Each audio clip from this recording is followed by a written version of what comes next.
Now we take to the skies once more for Flight of the Ospreys. This week we join the migrating birds as they make landfall in the tropics.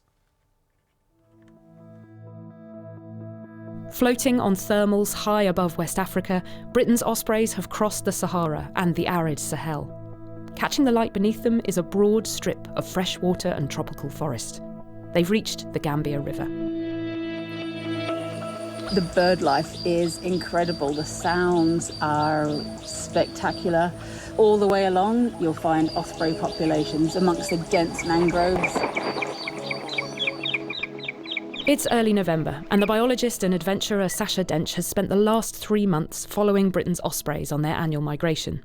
She's been investigating the threats they face and meeting local people working against the odds to protect them. Our crossing into Gambia, we actually thought as an ex-British colony was going to be a really fast one, but actually getting across the border was one thing. Only took about an hour, which was great. But once you get across the official country border, you then have to cross a river. And the traffic jam trying to get the single ferry that was working across the river was extreme. So we watched ferry after ferry come and go without us being put on at various VIPs. There's a VIP lane. One of the presidential candidates had come through. He did come and say hello and apologise for the fact that he was getting in front of us. But we were met by 2 fabulous conservationists from Gambia, a lady called Awa and Fa. Awa is one of the few female conservationists in Gambia and spoke to us about how challenging that was. Even something as simple as walking around wearing birding clothes, so trousers and I guess it's a photography jacket with a few pockets for various things and binoculars around your neck, was a challenging thing for even her parents to come to terms with the fact that she wasn't wearing typical Muslim attire, but in order to go out birding and to be a conservationist, often needed to dress like that. As being a young female in conservation, I do live with a lot of challenges, and I can say like culture is one of them, religion is one of them, parental control is also one of them, and society also tend to judge you. Challenges can be there, but if we are very strong women in conservation, that can be a big goal. And also being a young person, what I always say is even if I have to be a children in future, they are going to be conservationists. She was a bit of a force for nature. So as we were spending those many hours waiting for our ferry crossing, we were surrounded constantly by kids asking for either for a football or trying to sell us something. And she turned it into an opportunity for education. So the whole side of our vehicles are decorated with pictures of the osprey tagging, the migration route, etc. So she managed to get them thinking and talking about everything from climate change to migration to what they wanted to do with their life.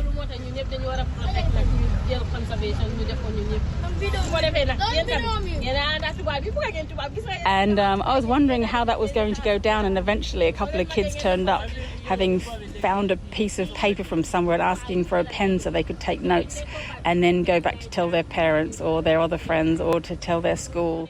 We're trying to create a film to educate the world that this is how conservation is and how vulnerable it is in Africa, and more especially, I can say, in the Gambia. And people tend to bring culture to conservation.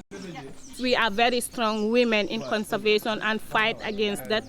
Having the belief that you have to be in the house, bearing children, doing housework, you don't raise your voice on issues that are affecting people and conservation. That one is also another problem. Awa isn't the only conservationist raising her voice in the Gambia. There's a fight on to save some prime bird habitat. It's pretty stunning. You look out on an area that's mixed tree species growing, some open areas, some areas where you can see what looks like rice paddies, but they are still absolutely full of wildlife. This area, known as the Kotu Creek, is the only green belt in the KMC region. Yaya Barry is a local guide and president of the Gambia Birdwatchers Association. Okay, and why is it so important to you to keep it? This area, you could take nearly, 100 different species, just around this area. Mm-hmm. You can take nearly 4 to 5 different kingfishers here, whereby in the whole South America, you only have 4 kingfishers. Right. So this is better than all of South America. Yeah. So and other areas like this have been lost along the coast, haven't they? Because people want to develop in beautiful natural areas with beachfront. Yes, we have a problem by, the encroaching of land at the moment, within the combos around here because of the development, the housing development, and there's a big demand coming up with the tourist development. So these are the areas left around the coast here. If we don't act quickly, we will lose these areas. And these sorts of sites are also important for migratory birds, aren't they?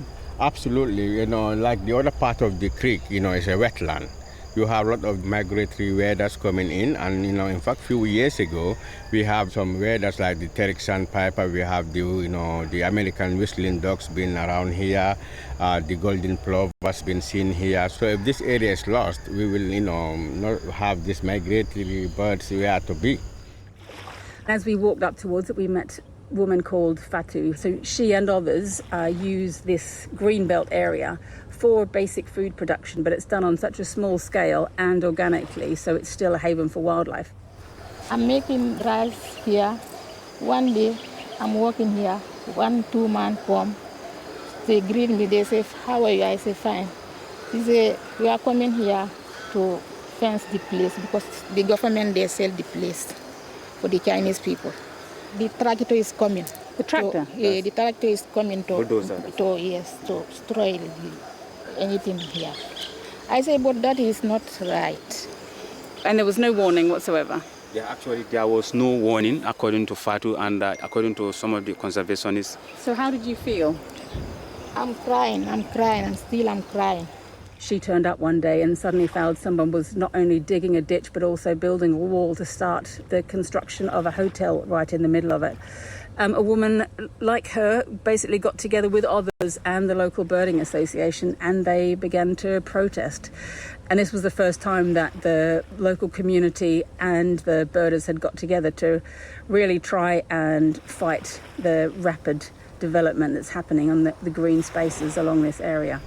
I remember the day when we were told that they are building a hotel on our famous Kotu Creek. I cried because, this is where we make our living. Animals we see here, including monkeys and other things, if they build all these areas, which will come, our future generation will not know even what a monkey is, or will not know, even what a kingfisher is, because if we lost all the nature, we will not have what we are looking at here today. And then without the green belt, you have no fresh air, you have no life. If there's no nature, there's no life. The protests worked. The building works stopped, and Fatah and Yaya are working together to get legal protection for Koto Creek. These places are under threat, but what's inspiring is that when people take a stand, when it's not just conservationists who often have a pretty small voice in these issues when you're coming up against a developer, but if you've got conservationists and you've got the local community getting together to protest, then it really can work. Good luck. Thank you.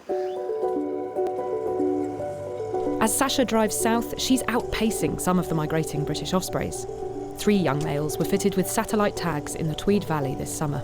The 3 brothers at the nest all migrated on the same day. Diane Bennett of Forestry and Land Scotland has been plotting the progress of Kirk, Tweed and Glen. They set off on migration and they were really sort of neck and neck with each other. Tweed was the stronger of the birds and he headed across and headed down to Portugal. He was doing so well there, and then sadly his tracker came to a stop at his roosting site, and it was clear from his tracker that something had happened, and sadly they found his remains, the tracker, and feathers and some bones.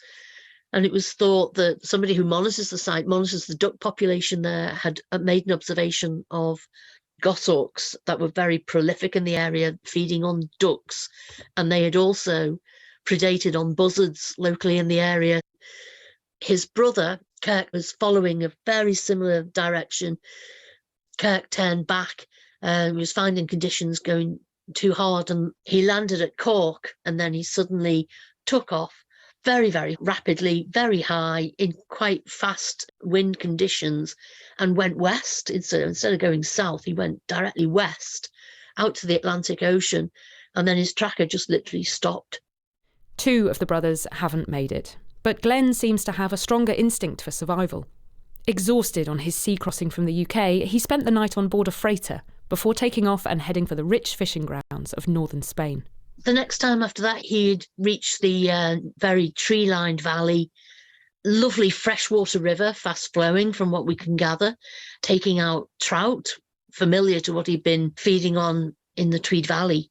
But then he just suddenly took off right the way down to Portugal, and the last tracked parts was just north of Lisbon at a fruit farm. It's just quite a worry because the tracker is not sending back any information, and the tracking device has been very strong up until this point.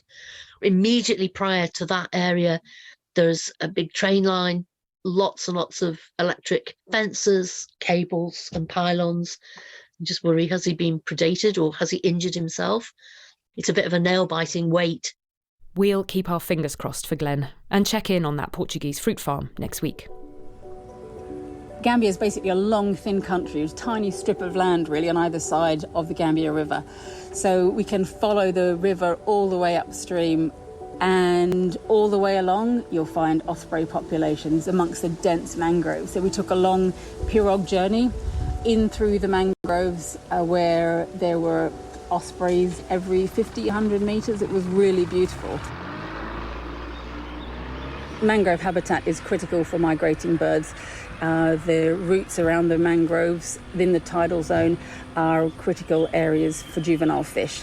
So if you lose that mangrove network, you lose the juvenile fish. Dreadful for the people, it's dreadful for the ospreys.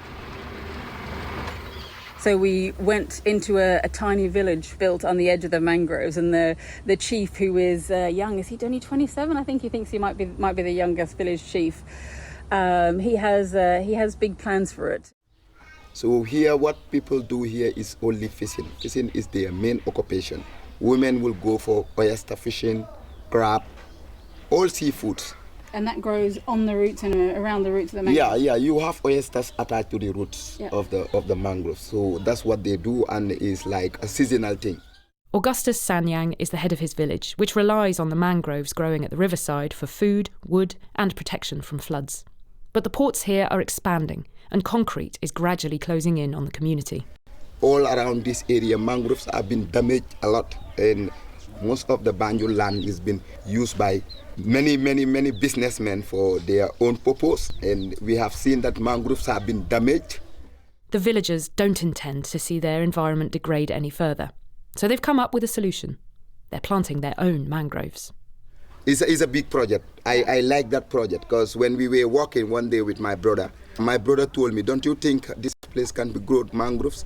I said, yeah, you're right. I believe growing mangroves around this area will protect the land because these mangroves are not only here for oyster fishing or other stuff, but we know what importance is plants. Mm-hmm. So having this in abundance will help. In next week's episode, we join Sacha in Guinea in search of an osprey from Rutland that's reached the end of its journey. We got to the first point in the river, he wasn't there.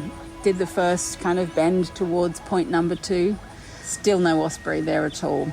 We were moving towards the main channel again, and as we looked across, somebody just yelled, "Osprey!" Flight of the Ospreys was presented by Emily Knight and produced by Alasdair.